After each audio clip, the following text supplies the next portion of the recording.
Good afternoon. President-elect Biden and I just met with some of our nation's business and union leaders. Together, they represent millions of workers across our country and some of America's leading technology, auto, and retail companies. We had an important conversation about the impact that this pandemic has had on workers, especially essential workers, frontline workers, who have risked their own health and the health of their families, and many whom have given their own lives to keep us safe and keep our economy running.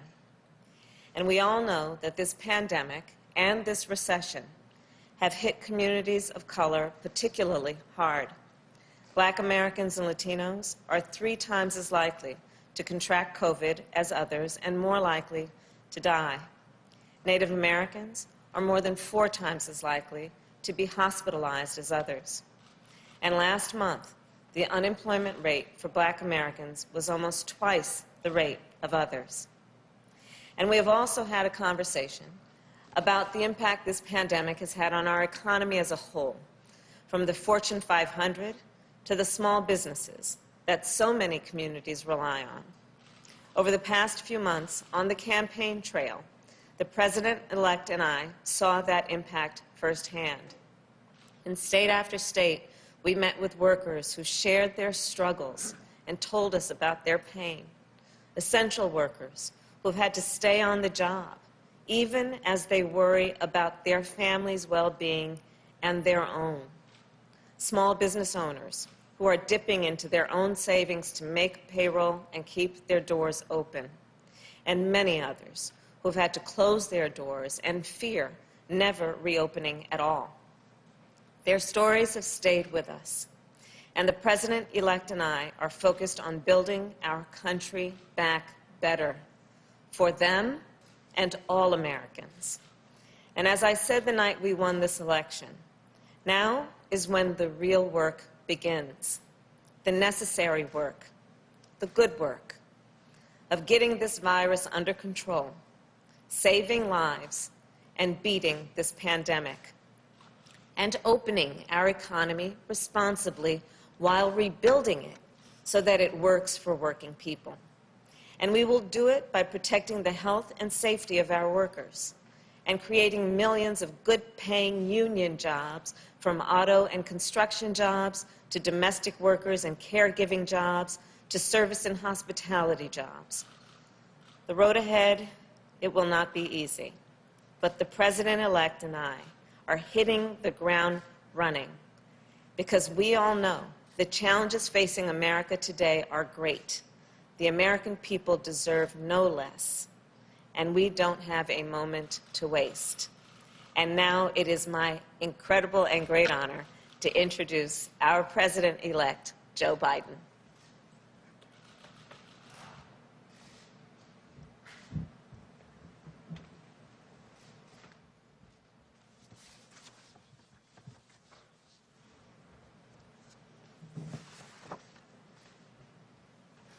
Thank you very much. Good afternoon. Vice President Harris and I, as she indicated, just met with a group of America's top business leaders and labor leaders. And I must tell you, it reinforced what I thought from the beginning. We're ready to come together. The unity was astounding. I want to go back and talk about the people who actually participated in that. I'm going to list all the people who, just so you know who we spoke with. Number 1, there was Mary Barra, CEO of General Motors, Brian Cornell, CEO of Target, Mr. Nadell, CEO of Microsoft, Rory Gamble, President of the UAW, Mary Kay Henry, President of SEIU, Mark Perrone, President of the UFCW, Lee Saunders, President of AFSCME, and Sonia Singhal, President of GAP, Richard Trumka, President of the AFL-CIO.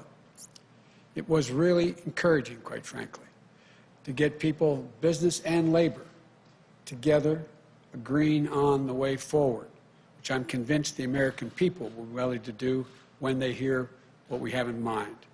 And I'm very pleased that they all came together around the same table to advance areas of common ground, and we agreed we're going to continue these conversations.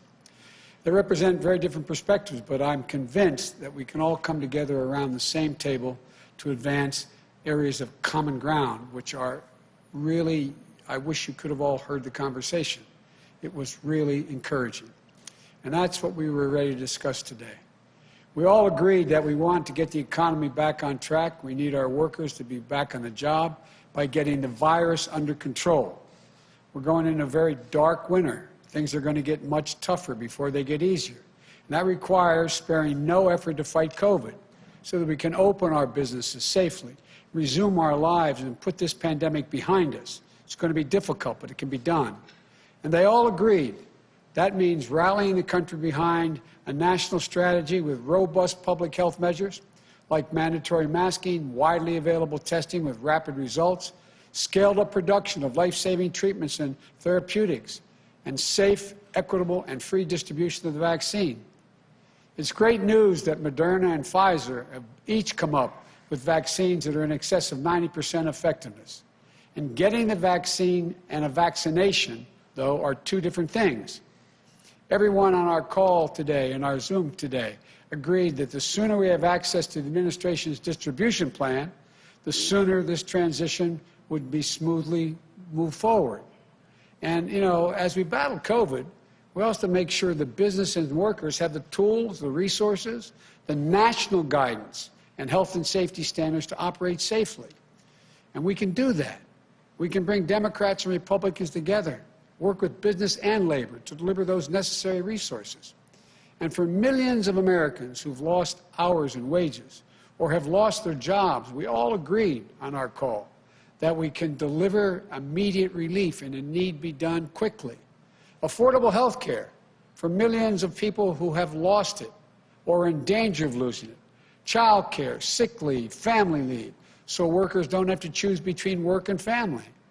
Corporate America agreed on this today, the folks on the call.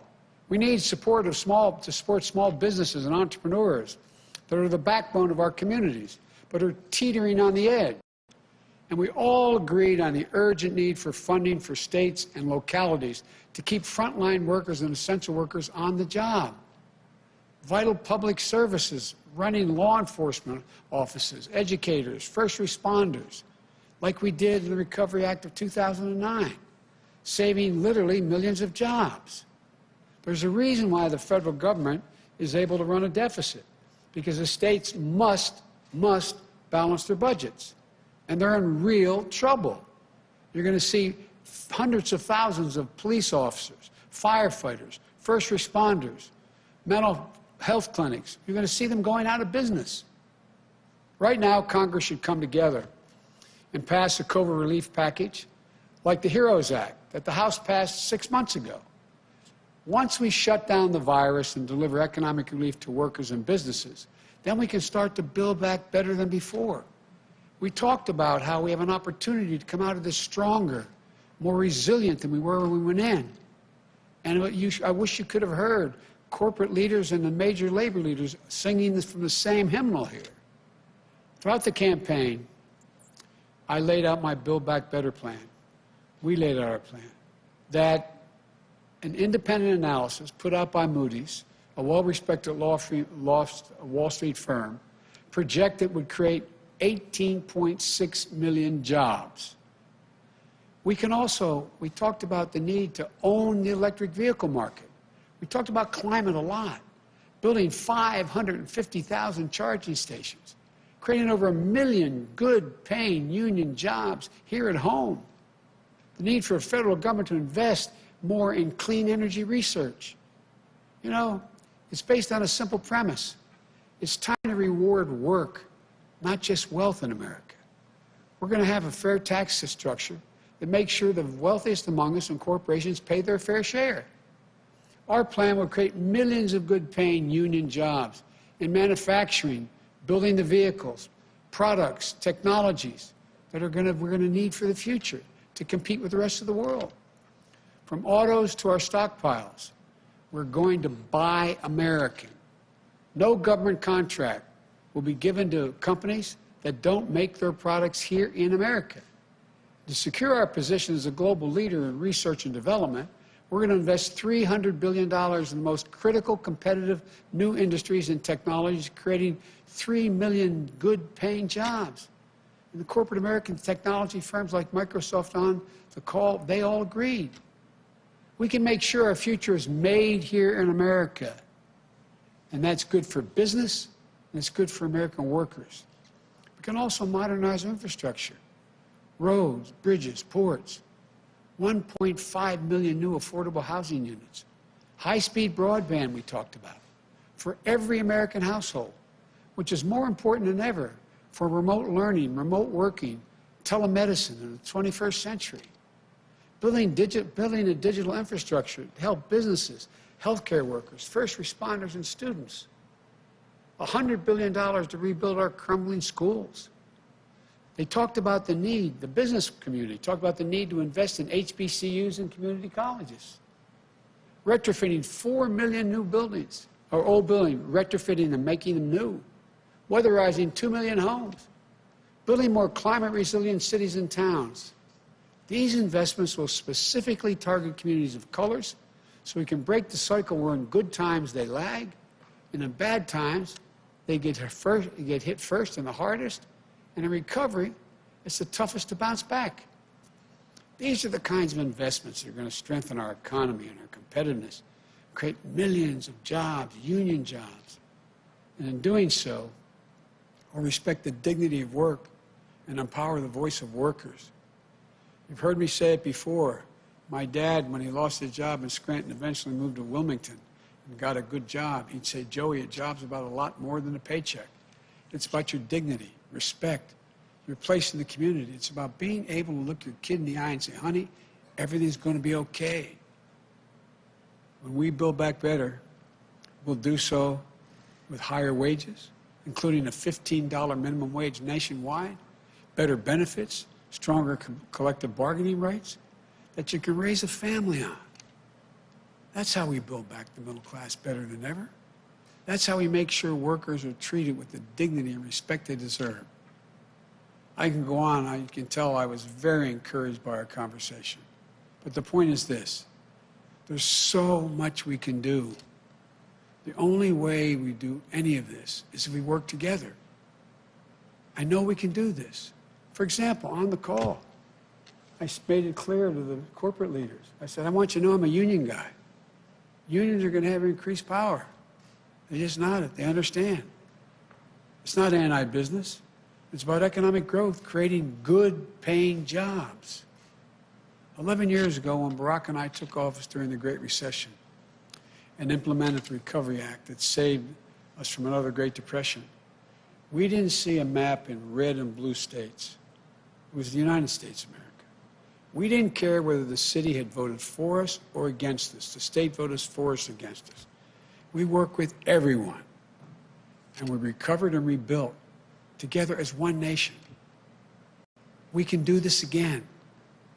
The refusal of Democrats and Republicans to cooperate with one another is not due to some mysterious force beyond our control. It's a conscious decision. It's a choice that we make. If we can decide not to cooperate, then we can decide to cooperate. I believe this is in part the mandate from the American people, part of the mandate they gave us. They want us to cooperate. They want us to deliver results. And the choice that Kamala and I will make is that we're going to do that. That's why I'm so pleased today we were able to bring together business and labor leaders to make the choice jointly with us. We're all Americans. Now let's get to work. As I've said many times, thank you, may God bless you, and may God protect our troops. I understand now I'm going to take some questions. Megan, fire away.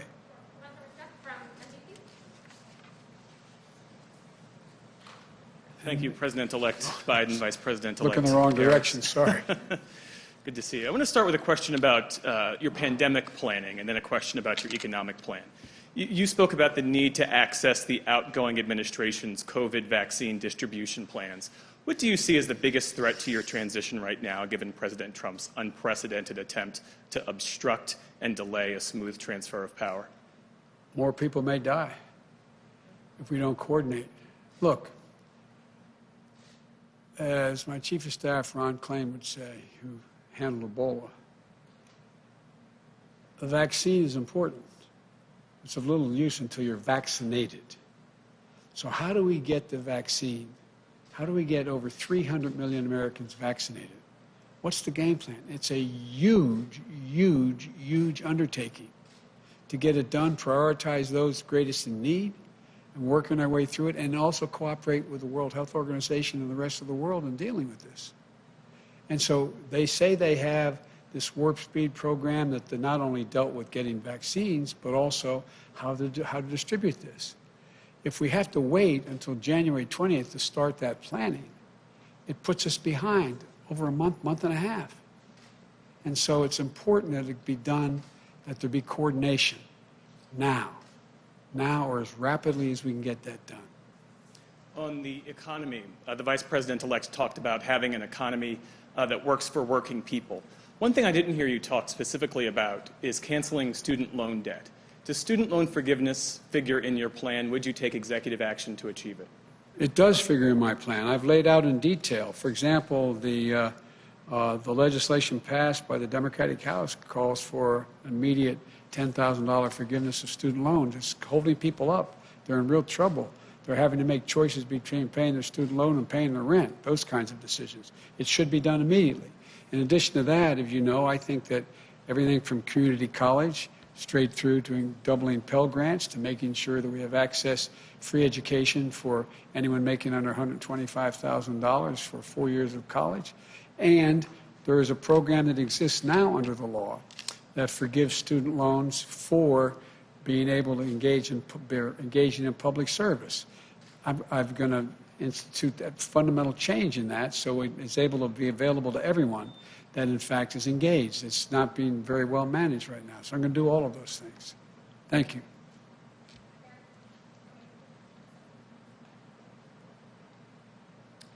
Thank you, Mr. President-elect. You just spoke of some of the dangers of the president's continued stonewalling of this transition, but it doesn't appear that the president is going to come around anytime soon and admit defeat. So what are you going to do? What options do you have to try and ensure that you are ready to go on day one? Deal with every individual organization in the country, from business to labor, Republicans and Democrats, to try to pull together a serious and consistent plan. So we're ready on day one, everything from staffing to ultimately naming cabinet members to moving along on coordinating with business and labor the COVID attack, how we're going to attack COVID. And so it would make it a lot easier if the president were to participate. You have a number of Republicans suggesting that. The good news here is my colleague is still in the Intelligence Committee, so she gets the intelligence briefings. I don't anymore. So that is, but there's a number of Republicans calling for that. I am hopeful that the president will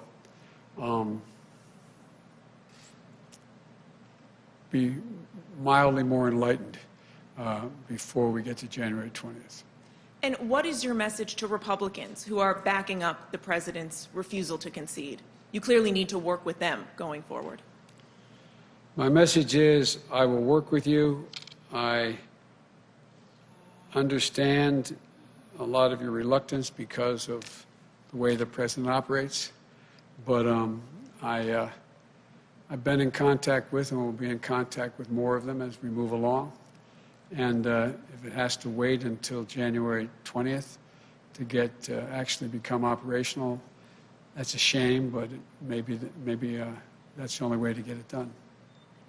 Thank you very much, Mary.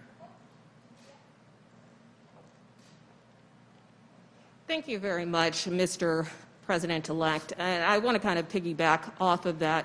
I want to get your thoughts on the president's tweet over the weekend where he first seemed to acknowledge that you won. Then he said he won't concede. Then he said, I won. How did you interpret that? And at the end of the day, do you want him to concede? I interpret that as Trumpianism.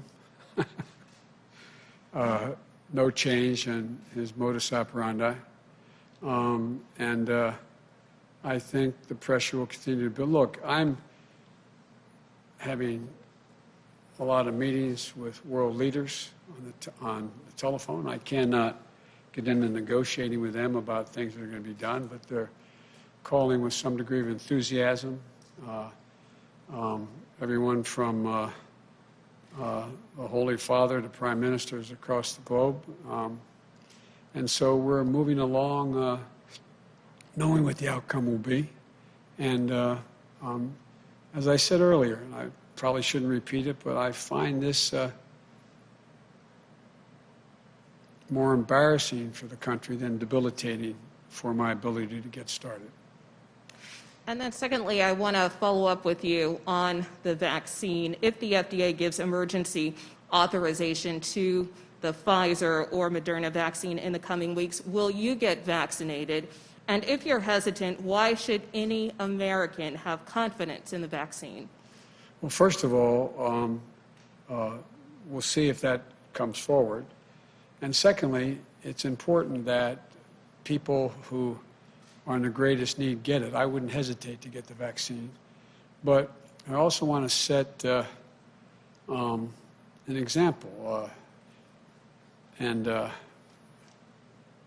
But I wouldn't hesitate to get the vaccine if, in fact, Dr. Fauci and these two organizations, whether it's Moderna or Pfizer, who have been extremely responsible, conclude that it is safe and able to be done. Look, the only reason people question the vaccine now is because of Donald Trump. That's the reason why people are questioning the vaccine, because all the things he says and doesn't say, whether is it truthful, is it not truthful, the exaggerations. I think we're on a clear path now. We're on a clear path where the international community and national leaders in the scientific community have focused on these two vaccines. They appear to be ready for prime time, ready to be used. And if that continues along those roads, I would take the vaccine. Thank you.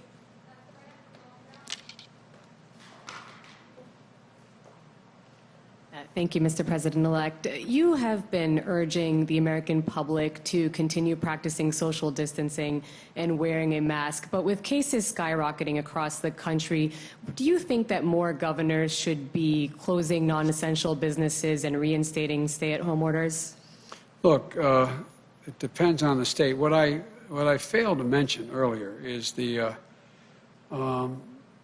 enormous respect I have for conservative Republican governors who stepped up and issued mandates for wearing masks. In North Dakota, the idea, one of the leaders in this area has been the Republican governor in Ohio. And in addition to the folks who've already been leading, like the governor of Michigan. The idea that the president's now existing, remaining advisor on COVID is saying that they should resist. What the hell's the matter with these guys? What is the matter with them? Resist. Every major individual of any consequence in the health field is saying we can save 100,000 lives just between now and January 21st by wearing these masks. It's going to take a while for the vaccine to be able to be available, distributed, and get to people. We're talking about 350 to 400,000 people dying? What are they doing? It's totally irresponsible. Irresponsible. And so I compliment the governors who stepped forward, who have been stepping forward, but also the Republican governors who stepped forward. I left out the governor of Utah, very conservative state, governor of North Dakota, and all the Democratic governors have been doing it all along. I just ask a rhetorical question. Do you guys understand this? Does anybody understand why a governor would turn this into a political statement? It's about patriotism. It's about being patriotic. It's about saving lives, for real. This is not hyperbole. It's about being patriotic. And I think you're seeing more and more, as this god-awful virus continues to spread almost unabated, that that governors are stepping up. And just following up on that, especially with many states reporting new highs in terms of the daily number of cases and a lot of public health officials sounding the alarm over the holidays, what is your message to people who are considering, for example, getting together with their families and others for Thanksgiving? Would you urge people to reconsider their plans? Well, here's what I'd do. Let me tell you what the health experts have said to me. And it's not because I'm unique and president-elect, it's because of my family. They strongly urge that if, in fact, we're going to have Thanksgiving with anyone, that we limit it to a maximum. They suggest 5 people, maximum 10 people, socially distanced wearing masks, and people who have quarantined. So Jill and I spent this morning, like many of you, trying to figure out what are we going to do for Thanksgiving? How are we going to do it? And we've narrowed down which family members and that they were tested, recently tested within 24 hours. And so I would strongly urge, for the sake, not just your sake, for the sake of your children, your mother, your father, your sisters, your brothers, whoever you get together for Thanksgiving, think about this. There should be no group more than 10 people in one room. Inside the homes. That's what they're telling me. They're telling me they're, making sure that that's the case. And I have the more potent mask behind this one. I took it off when I came out here. I wear it inside this. That to be masked. It saves lives. And so, look, I just want to make sure that we're able to be together next Thanksgiving. Next Christmas. I mean, it is an international crisis. It's an international health crisis. And the idea, we're at war with the virus. And we're at war, for real. And all kidding aside, I hope all of you, I've watched you all seem to wear masks all the time when you're, and the group that follows me, that is assigned to Delaware with me, seem to do that. I strongly urge you to do it. There's nothing macho about not wearing a mask. Thank you.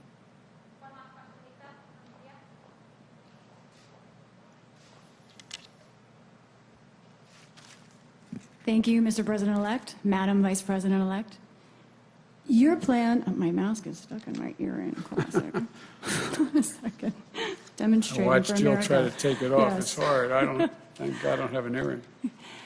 Your plan that you've outlined just now about 1 million union jobs, clean energy jobs, investments in HBCUs, those are things that take time. We have a problem with long-term unemployment that's growing fast right now. What would you do right away, specifically, to address jobs that may not return for months, may not return ever, including in communities of color? What I would do, I would pass the HEROES Act. It has all the money and capacity to take care of each of those things. Now, not tomorrow, now. And the idea the president is still playing golf and not doing anything about it is beyond my comprehension. You'd at least think he'd want to go off on a positive note. But what is he doing? And there's virtually no discussion. And the Republican, we're told, I don't know if it's true. You may know, Senator, but there's 22 Republicans say they won't vote for anything. Well, there ought to be at least a dozen of them have the courage to stand up and save lives and jobs now. We should be doing it now, keeping those businesses open, providing the PPE, the protective equipment, as well as the PPP, the money that we allow people to get funding to keep their businesses open, everything from separation to testing to a whole range of things that allow businesses to open and stay open. That's what the plan was at the beginning. And by the way, if you notice in the very beginning, when they passed the stimulus program, the first 2 pieces, what happened? Businesses were staying open. And then when they weren't open, they were still able to make people able to get paid. But look where they are now. People are running out of unemployment insurance. What are they going to do? 20 million people are on the verge of losing their home because they can't make a mortgage payments. You have a larger number being kicked out and will be kicked out in the street. because they can't pay their rent. And by the way, it's not just the renter, it's the outfit that owns the building. A lot of them aren't multimillionaires. They're running small operations. How can they do it? This is about keeping Americans afloat. Get them through this pandemic. Get them through where their businesses are able to come back. The money's there. The money is there. And also on the economic front, as we fight the pandemic, world trade continues, and there is great debate over world trade agreements, international trade agreements. It seems that in the last couple of days, 15 countries, Asian, Pacific countries, have signed onto a new trade deal, the RCEP. Should the United States consider joining that trade agreement? I've talked with a number of these world leaders, and I told them, under the law, I'm not able to begin to discuss with them. There's only one president at a time as to who can say what our policy will be. So I'm reluctant to answer that question now, but here's what I can say. We make up 25% of the world's trading capacity, of the economy of the world. We need to be aligned with the other democracies, another 25% or more, so that we can set the rules of the road instead of having China and others dictate outcomes because they are the only game in town. And so, but what I'm insisting on, and what I've been asked by world leaders as to what I would do, without getting into detail, I've said, but I want you to know that there are three things that are going to happen if I'm elected. One, we're going to invest in American workers to make them more competitive. Number two, we're going to make sure that labor is at the table and environmentalists are at the table in any trade deals we make. And I'm not looking for punitive trade. The idea that we are poking our finger in the eyes of our friends and embracing autocrats makes no sense to me. And so, but I'm reluctant to get in more detail at this moment. I promise you I have a pretty thorough plan, and I will be prepared to announce that to you on January 21st. You have indicated changes you want to make in U.S. international policy on other fronts, like the Paris climate Yes, that's deal. a generic notion of rejoining, but I didn't get into the detail of what we'll do in that agreement. The same thing with rejoining the World Health Organization. But why not here? Because you're asking me about whether I join a specific proposal, the details of which are now only being negotiated among those nations. They require negotiation. Thank you. Thank you. Appreciate it.